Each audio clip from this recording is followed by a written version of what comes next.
notice? What do you mean? What did they move? All right, 7-pin connector. Now, if you look on the other trucks, you actually see the 7-pin connector down here next to the hitch. Now, in my mind, that makes sense for it actually to be there.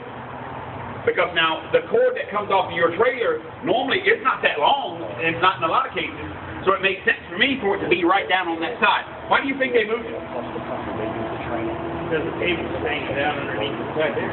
I think this right here. Whenever you're backing the boat into the water, if that electrical outlet is hanging way down here, you run the risk of backing down too close to that water getting inside that electrical connection and actually shorting it out.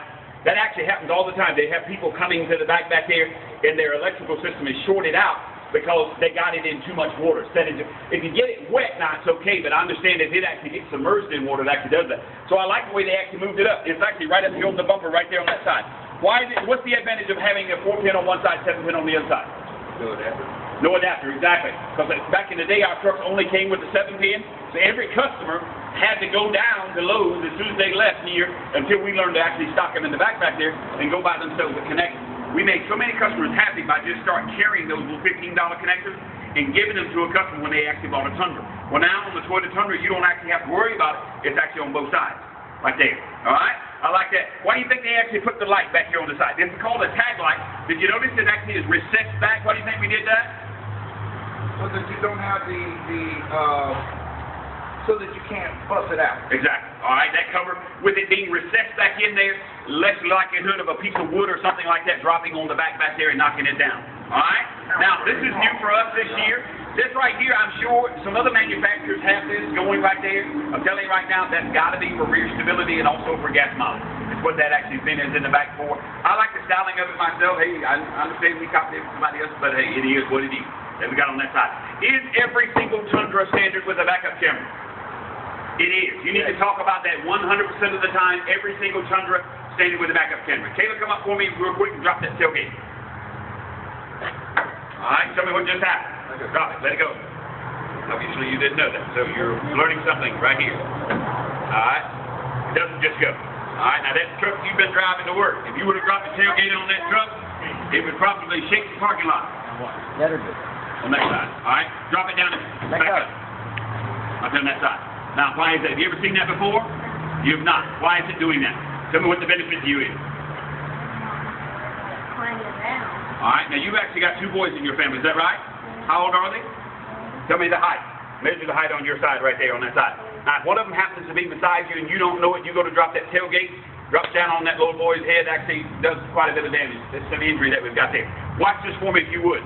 I don't care how quickly you actually do it, it goes on the side. Now, the reason being, there's a spring. You and I stopped talking about that on the Tundra. And guess what? Some manufacturers help going back up. No manufacturer damps it down and back up. So that's something that we have an advantage on. Anytime we have an advantage, we need to actually talk about it right there on this side. There's a spring on this side that actually assists with it dampening when it comes down. But now watch this. I'm going to take one single finger. One finger right there on that side. I can do it with one finger. I grab the wrong pop. Right there on that side. Closing that. Let me tell you this. Do it with one finger for your customer. It is impressive. It's one of those things that makes somebody go, that's kind of neat. Whether you go wow or not, you will say that is kind of neat that we've got there.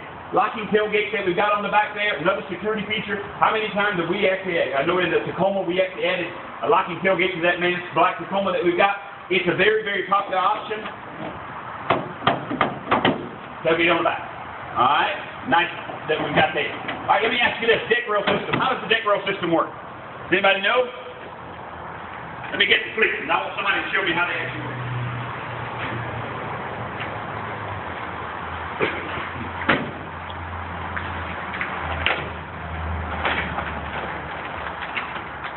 All right, who can put it in? Anybody? You know? Hold on. I never tried it right there. All right, let me show you this. Let me do it right there for you. All right, now watch this right here for me. Oh.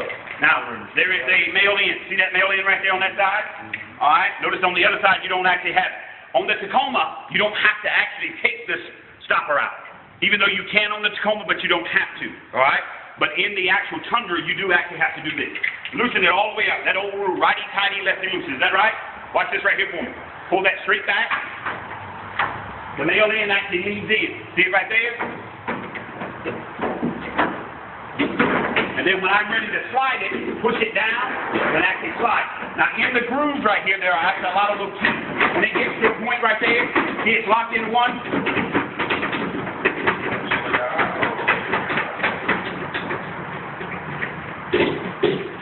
Now, the reason that's actually important, in the state of South Carolina, you cannot haul trash, you cannot haul limbs, you cannot haul anything on the bed of your truck, and it actually not be covered up. So imagine if you would, I want to haul off my own trash. I put my things in so I can actually put the tarp over it and tie them down on all sides, all right? I'm telling you, it's one of those things that you think it's kind of small. It's not. Every customer that I show this to, they end up going, wow, that's kind of neat. And what are we after when we're doing a presentation? We're after the customer actually saying, wow. All right, how long is the bed of this truck?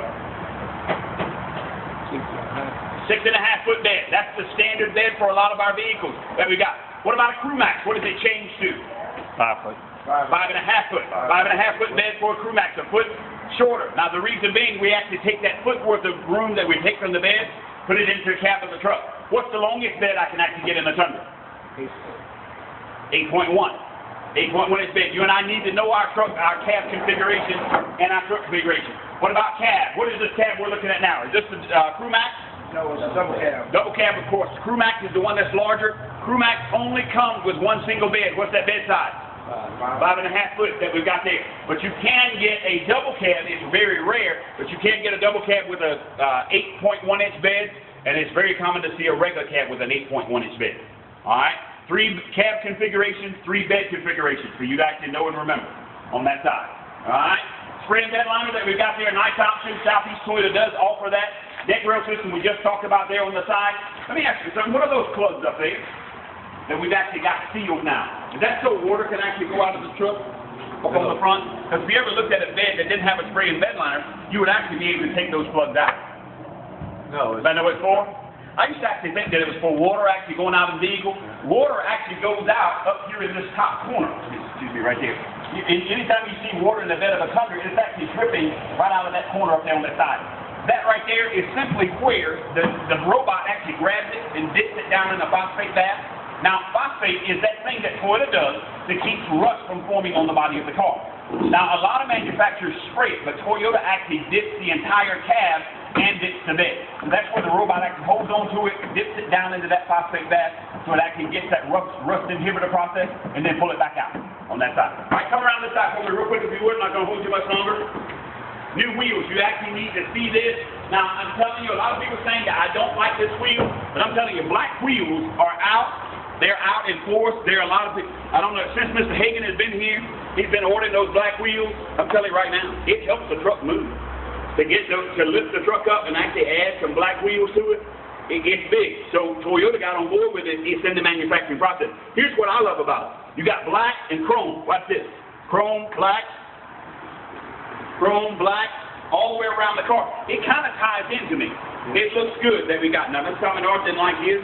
Matter of fact, he had his put on the old truck that you guys are going to be selling. His truck's coming down there, by the way. His demo is coming out that we've got. I think it'll be down there today, probably. But you're going to have the newer wheels on your used truck down there because he actually didn't like his. But I think the wheels are absolutely fantastic. They're good looking, and we need to get on board with that. I love what Toyota does. Normally, when a product first comes out, to make it really attractive, you know what they're doing? They're putting a $100 tire on there. Now, that'll probably change. They won't stay that way for long. But now, look at the tread on that tire. A lot of what we call OE tires, the reason OE tires don't last as long, you actually don't have to buy a tire with an actual tread warranty when you put it on an original equipment. But now, that's got a lot of actual tread on it right there on that tire. That's a good-looking tire on that. All right? Now, radio. Here's what we're going to do. On the radio, we're not going to get into this one-on-one. We're not going to get into this in a group. I am going to be making a list, and I'm going to be spending time with you on a head unit, okay? So I'm going to come around, and I'm going to make sure you can do some basics on it. We don't have time for us to do it all, but now, let me say this, guys. I'm telling you, I know I keep preaching to the choir. This thing is amazing.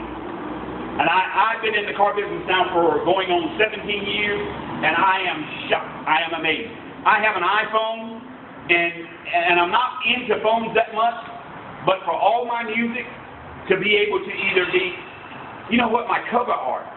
Did you know that when I'm playing a song on an iPhone, now it's not that way on all phones, but when I'm playing a song right here, That's called cover art. See the artist itself? See that right there? That's called cover art. Yes, Do you know that when I hook that up with a USB port, that cover art comes out on the faceplate of that radio? So I'm riding down the road, and every time my song changes, my cover art pops up. That's what cover art means. All right? It's one of those things. It's just really, it's amazing. It is. And the text messaging, if we're not doing that, you're missing your chance. Now, let me ask you something. Who here texts?